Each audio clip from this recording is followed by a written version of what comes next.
Welcome to GLC2O Career Studies. In this video, I'm going to show you a couple of options that you have to display the content to your students, and I'll talk about what some of the advantages and disadvantages are for each of those methods. So one method that you have available to you is to present the material in a widget on the home page.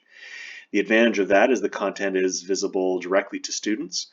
And you can see this is a sample here. This is the course level navigation, and here are the different activities in the course. The students can go to any activity. They can click on it, and then they can click back and go to the interface. So the advantage of this is it puts the content front and center.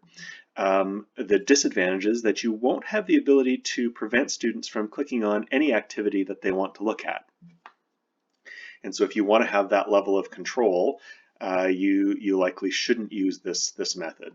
The other disadvantage is that when you set up the widget like this is in a single panel display on your main page, and so it displays nicely. But what it does is it prevents you from adding other widgets. You could add other widgets before this or after this widget, but likely they wouldn't be noticed. So you probably want to use a two-panel layout so you can continue to use other tools that you can use to communicate with your students, like the feed.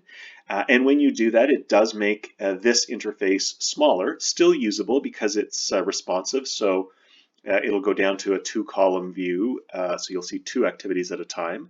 That's just something else to keep in mind. The content might feel a little bit cramped in a two-panel view.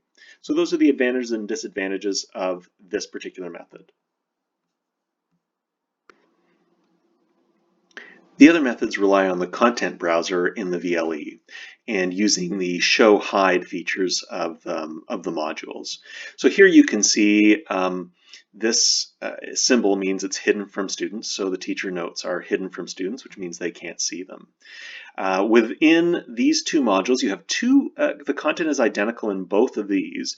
One of them is for using the graphic interfaces if you choose to use that, and the other one just exclusively uses the content browser for allowing the students to navigate the content. So let's look at the graphic interface first.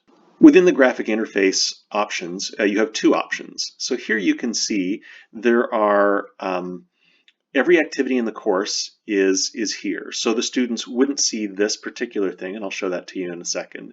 So they will see this, and then they will click on each activity, and when they click on each activity, they will get the graphic interface for that activity. That gives them the introduction, shows them the image, talks about the transferable skills, and then presents all the modules or the learning tasks for that activity in this display like this. And so they would click on an activity, and then they would view the content this way. And then when they wanted to see another activity, they would just go to the next activity and then choose a different module here. So that's one way that they can use to navigate the content. And some of the advantages of that are that with this, you could hide individual activities. So if you just wanted them to see activity 1, you could just go and you could hide all the other activities. And so that makes it easier for you to control what students can see and what they can't see. The other option using graphic interfaces is to use the course level graphic interface. And you can see that right now is deselected. It's hidden by default when you get your course. But if you decide you want to use that, so I'll just show you what that looks like. This is what you would see in the widget for the course earlier. It basically has all the activities, and then the students can click on any of them. And so this presents the same disadvantages of the widget display, which is that you can't control what the students can see and can't see. And if that's not an issue for you, then you may choose to use this. And again, the students can click on an activity, and just like the widget, they can go back and forth and get into the activities and get into the modules from one interface. So if you wanted to use that, then what I would do is I would show this, and I would select all these other things as not being visible. So everything else in this module, all the individual activities, you're going to hide them because you don't need them. So the student's going to come here, they're going to see graphic interface, they're going to click on this, and this is how they're going to access the content. So it's very convenient and it's very simple and it's easy for the students to know where to go. And there's nothing else that they have to worry about. They just always go here, and that's how they access their activities. So that's another option. So the last option is if you don't want to use these graphic interfaces at all. So you don't want to use the course level navigation, and you don't want to use these activity level navigations for the course. You just want to use the pages. Then what you're going to do, so here we have the graphic interface module by default selected and visible. So we're going to deselect that. We're going to make it not visible, and we're going to go down to where it says GLC2O table of contents, and we're going to make that visible.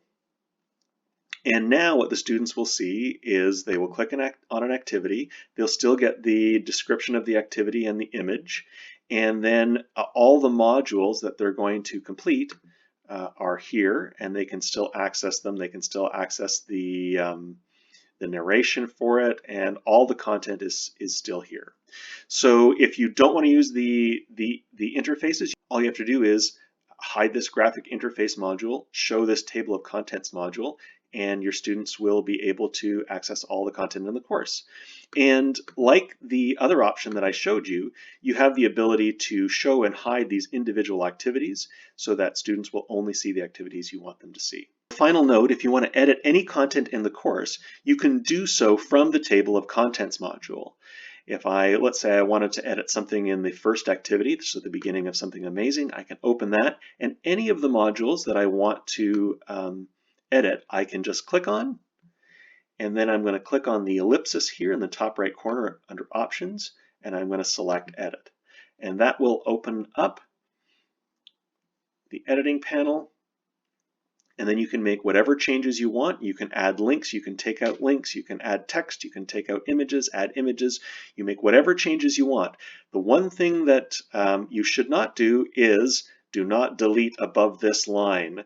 So sometimes if you're hitting backspace, you can end up deleting something. There is some secret hidden code above this line that you do not want to delete. So as long as you don't delete that, you're not going to mess anything up. So those are your options for displaying content for your students and for editing your material. If you have any other questions, you can contact your board's TELT contact.